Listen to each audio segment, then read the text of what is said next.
Hello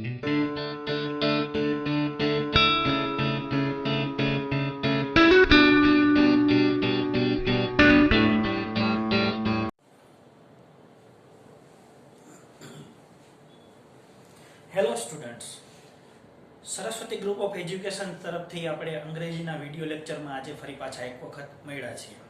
આની પહેલાં જ્યારે આપણે વિડીયો મોકલાવેલો હતો તેમાં ઇનડાયરેક્ટ સ્પીચ છે તે આપણે શરૂ કરેલું છે, તેના વિધાન વાક્યના સંદર્ભમાં છે તે આપણે ટીચિંગ કરાવેલું હતું, બરોબર.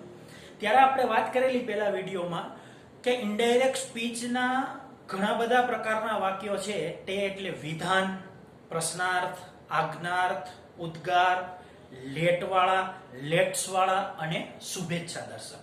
તો આ બધા જ પ્રકારના જે વાક્યો છે તે એક આપણે છે તે ક્રમશઃ શીખવાના છે. તો ગયા વખતે આપણે વિધાન વાક્ય તેના રિવિઝનના સંદર્ભમાં વાત કરીએ તો વિધાન વાક્યમાં રિપોર્ટિંગ વર્બ હતું ટોલ્ડ, સંયોજક હતું ધેટ. રિપોર્ટિંગ વર્બ હતું ટોલ્ડ, સંયોજક હતું ધેટ.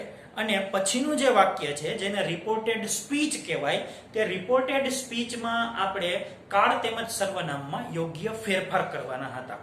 તો કાળમાં ફેરફાર માટે આપણે જે કોષ્ટક લખાવેલું હતું, ટુડેનું ધેટ ડે, નાવનું ધેન, સાદો વર્તમાન કાળ હોય તો સાદો ભૂતકાળ, તે આપણે બધું શીખી ગયા છીએ અને તમે નોટમાં પણ ઉતારી લીધું છે. સર્વનામમાં ફેરફાર બાબતે આપણે એક કાવ્યાત્મક રીતે યાદ રખાવેલું હતું કે પ્રથમ પુરુષનું સર્વનામ હોય તો બોલનાર પ્રમાણે ફેરફાર, બીજા પુરુષનું સર્વનામ હોય તો સાંભળનાર પ્રમાણે ફેરફાર, ત્રીજા પુરુષનું સર્વનામ હોય તો કોઈ જ ફેરફાર નહીં. ખ્યાલ આવ્યો? તો આ હતું આપણું એક શોર્ટ રિવિઝન. તો હવે આજે આપણે બીજા પ્રકારના વાક્યો એટલે કે પ્રશ્નાર્થ વાક્યોનું ઇનડાયરેક્ટ સ્પીચ જોવાના છે. તો કેવી રીતે થાય છે પ્રશ્નાર્થ વાક્યોનું ઇનડાયરેક્ટ સ્પીચ, શું હોય છે અંગ્રેજીમાં તેના નિયમો, તે માટે જોઈએ ચાલો આજના લેક્ચરમાં. અત્યારે તમારી સામે સ્ક્રીન ઉપર આ પ્રશ્નાર્થ વાક્યો છે તેનું ડિસ્ક્રિપ્શન આપેલું છે, બરોબર છે. તો ઇન્ટ્રોગેટિવ સેન્ટેન્સીસ, અંગ્રેજીમાં તેને ઇન્ટ્રોગેટિવ સેન્ટેન્સીસ કહેવાય, ગુજરાતીમાં પ્રશ્નાર્થ વાક્ય. તેનો ઇનડાયરેક્ટ સ્પીચ આજે આપણે શીખવાના છીએ. હવે એના નિયમો છે કે રિપોર્ટિંગ વર્બ છે તે સેડ ટુ નું આસ્ક્ડ મૂકવું. ગઈકાલે આપણે સેડ ટુ નું ટોલ્ડ મૂકતા હતા વિધાન વાક્યમાં. આજે આપણે શું કરવાના છીએ? સેડ ટુ નું આસ્ક્ડ મૂકવાના છીએ. સાંભળનાર હોય કે ન હોય, આસ્ક્ડ મૂકવાનું જ છે, બરોબર છે. હવે આસ્ક્ડ પછી ટુ મૂકવાનું નથી, જેમ કે સેડ પછી ટુ હશે પણ આસ્ક્ડ પછી ટુ મૂકવાનું નથી. ત્યારબાદ આપણે જોઈએ તો વાત આવે સંયોજકની. તો વિધાન વાક્યમાં સંયોજક શું હતું? વિધાન વાક્યમાં સંયોજક હતું ધેટ. પરંતુ પ્રશ્નાર્થ વાક્યમાં ધેટ મૂકવાની જરૂર રહેતી નથી, મૂકવાનું જ નથી. તો તેમાં શું મૂકવાનું છે? તો કે આપણે તેના માટે પ્રશ્ન વાક્યના પ્રકાર સમજવા પડશે. પ્રશ્ન વાક્યના બે પ્રકાર છે, એક સાદું પ્રશ્નાર્થ અને બીજું WH પ્રશ્નાર્થ. તો સાદું પ્રશ્નાર્થ એટલે શું? તો કે જેમાં WH ન હોય, જેમ કે ઇઝેમાર થી ચાલુ થાય, વોઝવેર થી ચાલુ થાય, કેન, કુડ, મે, માઇટ, હેડ થી ચાલુ થાય, હેવ થી શરૂ થાય, હેઝ થી શરૂ થાય, જેને ઇન્વર્ઝન પ્રશ્નાર્થ કહેવાય, તેને સાદું પ્રશ્નાર્થ કહેવાય. અને WH વાળા પ્રશ્નાર્થ અથવા તો હાઉ વાળા પ્રશ્નાર્થ કેવા હોય? તો કે WH એટલે where, when, why, who, what, how, how many, how much. ખ્યાલ આવ્યો? બે પ્રશ્નાર્થ વાક્ય, એક છે સાદું પ્રશ્નાર્થ અને બીજો પ્રકાર છે તે WH પ્રશ્નાર્થ. ઓકે, તો હવે જો વાક્ય સાદું પ્રશ્નાર્થ હોય, અહીંયા આપણે જોઈએ છીએ તો સંયોજક તરીકે ઇફ અથવા વેધર મૂકવું. આપણે વેધર મૂકવાનું નથી, આપણે ઇફ જ મૂકવું છે. વેધર માત્ર પરિચય માટે છે, કારણ કે જો વેધરના સ્પેલિંગમાં ભૂલ પડી ને તો વેધર હવામાનનો સ્પેલિંગ થઈ જશે. ખ્યાલ આવ્યો? એટલે માત્ર માહિતી માટે વેધર આપ્યું છે કે તેનું સમાનાર્થી છે, પરંતુ આપણે મૂકશું ઇફ. ખ્યાલ આવ્યો? તો સંયોજક તરીકે સાદા પ્રશ્નાર્થમાં શું મૂકશું? ઇફ. અને જો વાક્ય WH અથવા તો H પ્રશ્નાર્થ હોય તો આપણે સંયોજક તરીકે WH અથવા તો H શબ્દ જ મૂકવાનો છે. ફરીથી, જો સંયોજક તરીકે WH અથવા તો H પ્રશ્નાર્થ હોય તો આપણે સંયોજક તરીકે WH અથવા તો H શબ્દ જ મૂકવાનો છે. ઓકે, હવે જો આને આપણે કાવ્યાત્મક સ્વરૂપમાં યાદ રાખવું છે.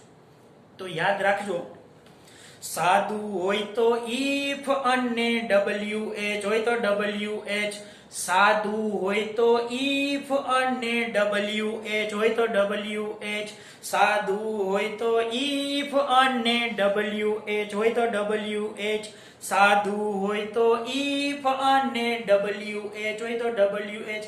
આ રીતે યાદ રાખશો, જિંદગીભર ભૂલાશે નહીં, બરોબર? બાકી ગોખશો તો યાદ નહીં રહે. તો આ રીતે વાત કરીએ.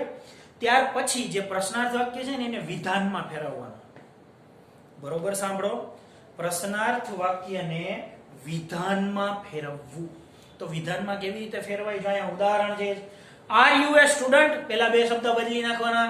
You are A student. Will you help me? You will help me. Is she a teacher? She is a teacher. પેલા બે શબ્દ બદલી નાખીએ આપણે, એ અને બી શબ્દ છે તેને બી અને એ કરી નાખીએ એટલે તે વાક્ય પ્રશ્નાર્થનું વિધાન થઈ જાય, જે આપણે અહીંયા ઉદાહરણમાં જોઈએ જ છીએ. 98% વાક્ય આ રીતે ઇન્વર્ઝન થી પ્રશ્નાર્થ થશે. પરંતુ એકાદ બે વાક્યો એવા છે કે જે રીતે આમ તમે બી એ સ્કીમ થી નહીં જઈ શકો, તો તેમાં શું કરવાનું છે તે અહીંયા લખેલું છે. કેવા હોય છે તે વાક્ય જુઓ. જો વાક્ય ડુ ડઝ થી શરૂ થતું હોય, સાંભળજો, જો વાક્ય ડુ ડઝ થી શરૂ થતું હોય તો ડુ ડઝ છે તે દૂર કરવાના છે અને મુખ્ય ક્રિયાપદનું ભૂતકાળનું એટલે કે V2 નું રૂપ મૂકવાનું છે. અહીંયા ધ્યાન રાખજો, જો વાક્ય ડુ ડઝ થી શરૂ થતું હોય તો ડુ ડઝ ને દૂર કરવાના છે અને મુખ્ય ક્રિયાપદનું V2 નું રૂપ મૂકવાનું છે. કારણ કે ડુ યુ પ્લે તો યુ ડુ પ્લે એમ આપણે નહીં કરી શકીએ, એમાં એ સ્કીમ લાગુ નહીં પડે, બરોબર છે?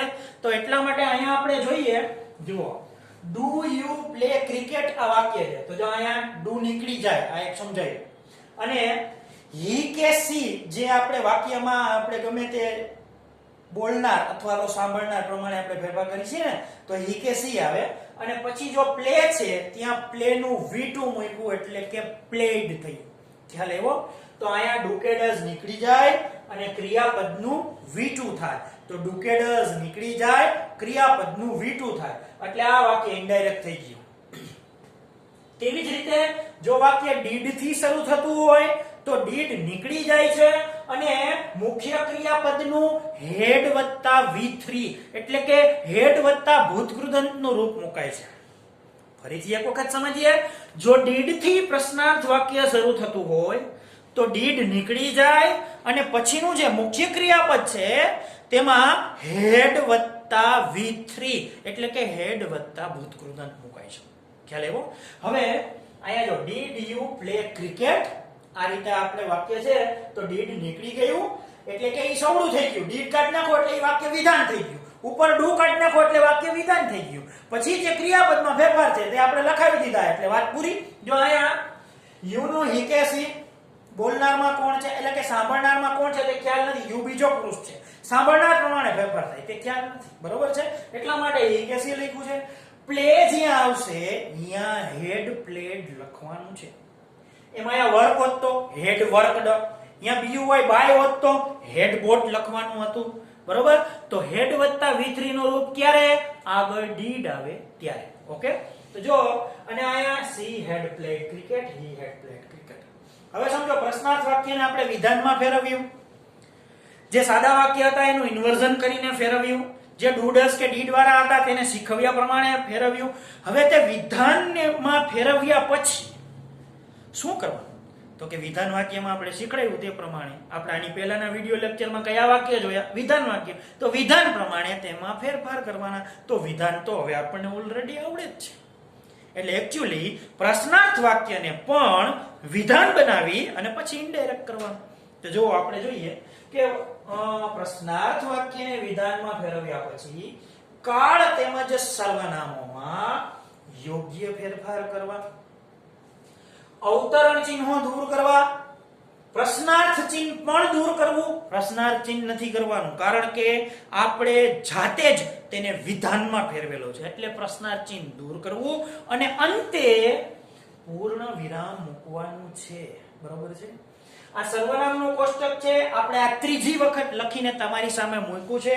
આ આપણે સમજાવી દીધું છે, આની પહેલા પણ વિડિયો લેક્ચરમાં 2 વાર સમજાવી દીધું છે, પણ આપણે એટલા માટે મૂકી છે કારણ કે જ્યારે આ વાક્ય આપણે સોલ્વ કરતા હોય એક્ચ્યુઅલી તો ત્યારે આપણે તેમાં જોવા થાય. બરોબર? શું છે સર્વનામનો નિયમ? શું શીખડાયું હતું? પ્રથમ પુરુષનું સર્વનામ હોય તો બોલનાર પ્રમાણે ફેરફાર, બીજા પુરુષનું સર્વનામ હોય તો સાંભળનાર પ્રમાણે ફેરફાર, ત્રીજા પુરુષનું સર્વનામ હોય તો કોઈ જ ફેરફાર નહીં. તો કેવી રીતે થશે પ્રશ્નાર્થ વાક્યનું ઇનડાયરેક્ટ સ્પીચ? ચાલો જોઈએ પ્રેક્ટિકલ વાક્ય. બરોબર? Rahul said to sister, "Are you free now?" Are you free now? તો હવે આપણે એ નક્કી કરવું છે કે આ કયું પ્રશ્નાર્થ છે, સાદું છે કે WH છે. તો તમને આમાં ક્યાંય WH શબ્દ દેખાય છે? નથી. તો આ વાક્ય કેવું પ્રશ્નાર્થ છે? સાદું પ્રશ્નાર્થ છે. તો સાદા પ્રશ્નાર્થમાં સંયોજક તરીકે શું આવે? if. તો અહીંયા સંયોજક તરીકે શું મૂકશું આપણે? if મૂકશું ને. હવે આ વાક્યને આપણે ઇન્વર્ટ કરવું છે, એટલે કે વિધાનમાં ફેરવવું છે. તો શું થાય? are you નું શું થાય? you are. બરોબર? અહીંયા હું સમજવા માટે લખું છું. are you નું ઇન્વર્ઝન થશે you are, એટલે કે આપણે તેને વિધાનમાં ફેરવી નાખ્યું ને. હવે આપણે જો સર્વનામમાં ફેરફાર પહેલા કાસ્ટિંગ કરી લઈએ. તો you કેટલામાં પુરુષનું સર્વનામ છે? બીજા પુરુષનું.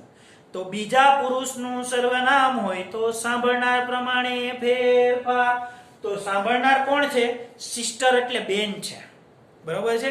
તો સિસ્ટર એટલે સી ના ખાનામાં જોવાનું. હવે આ જે યુ છે ને તે કર્તાનો યુ છે. તેને પૂછ્યું ને કે તું ફ્રી છો, તો આપણે પૂછવાનું કોણ ફ્રી છે? તું ફ્રી છો. પહેલો યુ એટલે કર્તાનો યુ છે, એટલે કર્તાના યુ ઉપર આંગળી રાખવાની છે. જો અહીંયા ધ્યાન રાખો, આ કર્તાનો યુ. અને સાંભળનાર કોણ છે? બેન. તો કર્તાના યુ ઉપરથી બેન એટલે કે દીકરીના પ્રમાણમાં જોઈએ તો શું આવશે? સી. તો યુ નું શું થશે? સી થશે. સી. ફરીથી બીજા પુરુષનું સર્વનામ હોય તો સાંભળનાર પ્રમાણે ફેરફાર. યુ બીજો પુરુષ છે, સાંભળનાર સી છે, એટલા માટે યુ નું કોના ખાનામાં જોવાનું? સી ના ખાનામાં. અને યુ કયો યુ છે? કર્તાનો. એટલે કર્તા ઉપર હાથ રાખો તો યુ નું શું મળે આપણને? સી. એટલે યુ નું થશે સી. તો જો હવે આપણે જોઈએ, અહીંયા લખવાનું છે રાહુલ. આ સેટ ટુ નું શું લખીએ? આસ્ક્ડ. પછી આપણે લખવાનું છે અહીંયા સિસ્ટર. Rahul asked sister. સંયોજક તરીકે સાદું છે એટલે આપણે શું મૂક્યું? if મૂક્યું ને. if.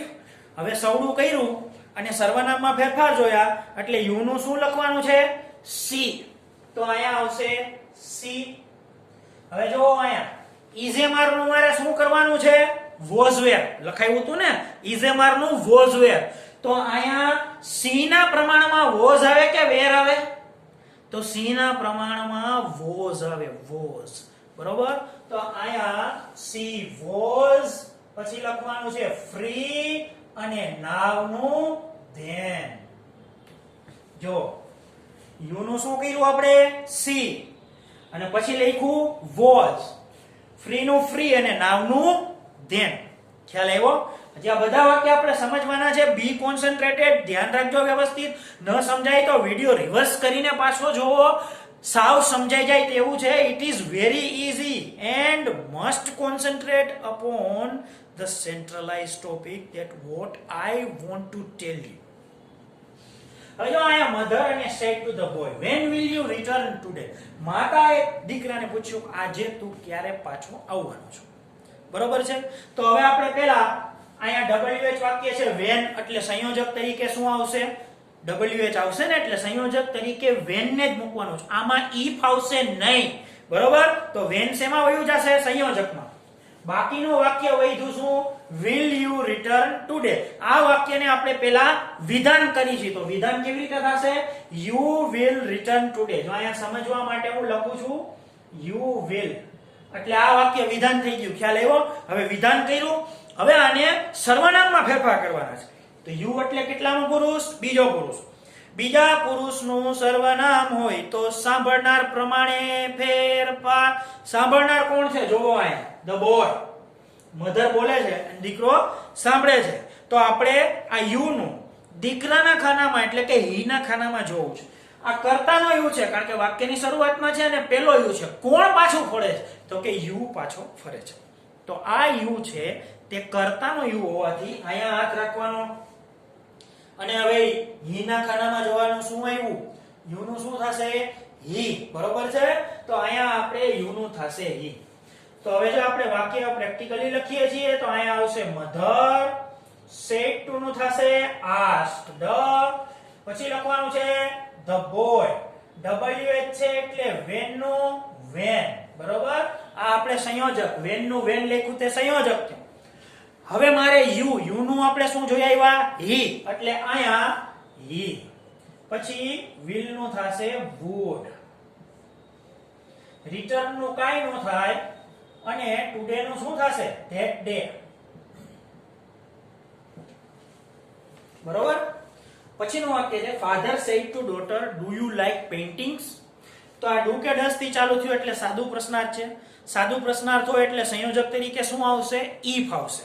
હવે આને આપણે વિધાન કઈ રીતે કરશું? આપણે શીખડાયું તે પ્રમાણે do કે does નીકળી જાય, ક્રિયાપદનું V2 થાય. આ નીકળી ગયું, થઈ ગયું વિધાન. હવે આનું આપણે જ્યારે ઇનડાયરેક્ટ કરશું ત્યારે V2 કરવાનું છે. બરોબર? પાછું આવ્યું સર્વનામમાં ફેરફાર. યુ એટલે કેટલામાં પુરુષ? બીજો પુરુષ. બીજા પુરુષનું સર્વનામ હોય તો સાંભળનાર પ્રમાણે કોણ છે? ડોટર છે. અગેન કયો યુ છે? કર્તાનો યુ છે. યુ ઉપર હાથ રાખો અને કર્તાના યુ પ્રમાણે આયા આપણે જોઈશી સી ના ખાનામાં યુ કર્તા અને સી ના ખાનામાં શું થયું? સી. બરોબર? તો હવે આપણે વાક્ય લખીએ આયા તો કે ફાધર said to નું થશે asked, daughter નું અહીંયા daughter. પછી સાદું છે એટલે સંયોજક તરીકે if લખવાનું. કર્તાનો યુ છે એટલે યુ નું થશે સી. પછી આપણે ખબર છે અહીંયા શું કરવાનું કીધું છે?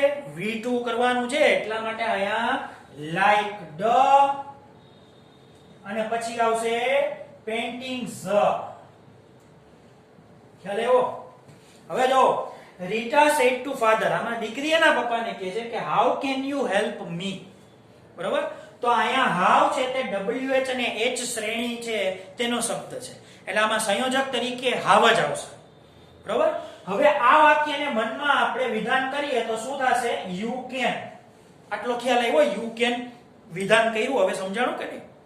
હવે આપણે સર્વનામ કાસ્ટિંગ કરવાના. બીજા પુરુષનું સર્વનામ હોય તો સાંભળનાર પ્રમાણે ફેરફાર. સાંભળનાર કોણ છે? પિતાજી છે. યુ કયો છે? કર્તાનો. તો કર્તાના યુ ઉપરથી પિતાજીના પ્રમાણમાં શું આવશે? હી આવશે. હી. હજી એક સર્વનામ છે. પ્રથમ પુરુષનું સર્વનામ હોય તો બોલનાર પ્રમાણે ફેરફાર.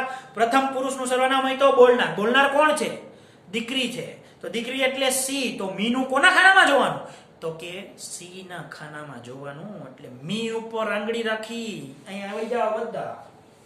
તો મી નું સી ના ખાનામાં શું થાય? હર થાય. જોવો સી નું એક જ ખાનું હોય. તમે ગમે આમ જોવો ને એટલે એકનું એક જ ખાનું હોય. આ માય નું સી ના ખાનામાં શું થાય? હર થાય. ખ્યાલ આવ્યો? એકનું એક જ ખાનું હોય. આ મી તો હર પૂરું. તો શું થશે? હર. તો આપણે શું જોઈ આવ્યા અહીંયા જઈને? યુ નું હી. બરોબર? અને મી નું હર. તો ચાલો જોઈએ અહીંયા જવાબ. તો રીટા asked father, WH છે એટલે હાવ નું હાવ લખવાનું છે. બરોબર? હવે અહીંયા યુ છે એટલે પિતાજીના પ્રમાણમાં હી. હવે કેન છે તો કેન નું શું થશે? શું લખાયું હતું આપણે સારણીમાં? કેન નું કુડ. તો અહીંયા લખવાનું છે કેન નું કુડ. કુડ પછી હેલ્પ નું હેલ્પ અને મી નું દીકરીના પ્રમાણમાં આપણે શું જોયું? હર. બરોબર? તો અહીંયા મી નું થશે હર. હવે the girl said to brother, અહીંયા જે છોકરી છે તે ભાઈને પૂછે છે કે where did you keep my books yesterday. બરોબર? તો અહીંયા WH છે એટલે where નું શું થશે? where જ થશે obviously. કારણ કે સાદું પ્રશ્નાર્થ હોય તો if આવે, WH હોય તો WH થાય. વાત થઈ. હવે અહીંયા did આવ્યું છે તો આપણે શું શીખડાવેલું છે? did આવે તો નીકળી જાય. ડી ડાવે તો નીકળી જાય હેડ વત્તા v3 થાય ડી ડાવે તો નીકળી જાય હેડ વત્તા v3 થાય તો ડી નીકળી ગયું આનું શું થશે હેડ વત્તા v3 તો જ્યારે આપણે જવાબ લખતા ત્યાં પહોંચશું ત્યારે હેડ વત્તા v3 કરી નાખશું હવે આપણે સર્વનામ છે તે જોઈ લઈએ તો બીજા પુરુષનો સર્વનામ હોય તો સાંભળનાર પ્રમાણે ફેરફાર તો યુ કેટલાનો પુરુષ છે બીજો પુરુષ છે સાંભળનાર કોણ છે ભાઈ છે અને પાછો કર્તાનો યુ છે કર્તાનો યુ અને ભાઈના ખાનામાં શું આવશે હી એટલે આનું થશે હી પ્રથમ પુરુષનું સર્વનામ હોય તો બોલનાર પ્રમાણે ફેરફાર બોલનાર કોણ છે છોકરી એટલે કે બેન છે તો અહીંયા માય ઉપર આંગળી રાખી અને સી ના ખાનામાં જો આવ્યું એમ વાય માય ઉપર આંગળી રાખી સી ના ખાનામાં શું આવે હર શું આવે હર બરોબર ખ્યાલ આવ્યો હવે અહીંયા આપણે પ્રેક્ટિકલી વાક્ય લખીએ તો અહીંયા ધ ગર્લ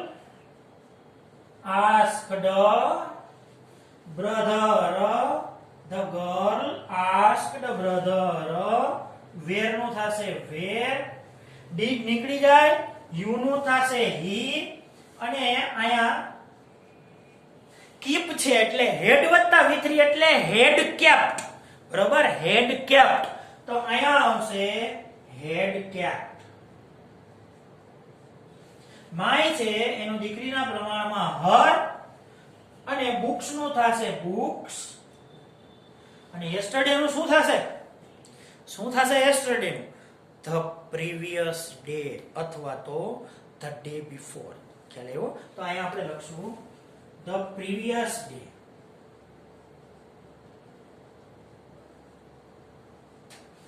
તો જો આ રીતે પ્રશ્નાર્થ વાક્ય છે તેનો ઇનડાયરેક્ટ સ્પીચ આજે આપણે શીખ્યા ફરીથી એકવાર રેપિડલી સેડ ટુ નું આસ્કડ મૂકવું સંયોજક તરીકે સાધુ હોય તો if અને wh હોય તો wh ડુકેડસ હોય તો નીકળી જાય ક્રિયાપદનું v2 થાય ડીડ આવે તો નીકળી જાય હેડ વત્તા v3 થાય વિધાન કર્યા પછી વિધાનના નિયમ પ્રમાણે આપણે ઇનડાયરેક્ટ સ્પીચમાં જે સર્વનામ અને કાળમાં ફેરફાર કરતા હતા તે ફેરફાર કરવાના સરસ રીતે વાક્ય લખવાનું પ્રશ્નાર્થ ચિહ્ન દૂર કરવાના અને છેલ્લે પૂર્ણ વિરામ મૂકવાનું તો વ્યવસ્થિત રીતના આ જે આખું બોર્ડ છે તે વ્યવસ્થિત આપણે બરોબર તમારે પહેલા તો CW માં એકવાર લખવાનું છે એટલે અને રફ નોટમાં છે તે બે વાર નિયમ લખવાના છે ઉદાહરણ બે વાર લખવાના ધ્યાન રાખજો અને આ કોઈ ઢસરડો નથી આપણા મનમાં હેમરિંગ થાય તો આપણને આવડે તેના માટે આ હોમવર્ક છે તો અત્યારે હું 30 સેકન્ડ બોર્ડનું શૂટિંગ આપું છું તમને બરોબર જેથી કરીને તમારે જો લખવાનું હોય તો તમે આખું બોર્ડ લખી શકો તો જોઈ લ્યો પેલા વ્યવસ્થિત બરોબર ઓકે અહીં સુધી લેક્ચર રાખીએ હવે પછીના લેક્ચર્સમાં મળશું બરોબર આપના હવે પછીના દિવસો શુભ રહે અને આપ સરસ રીતે આ વિડિયો લેક્ચરથી સમજી શકો એવી શુભેચ્છા સાથે આજનો લેક્ચર હું સમાપ્ત કરું છું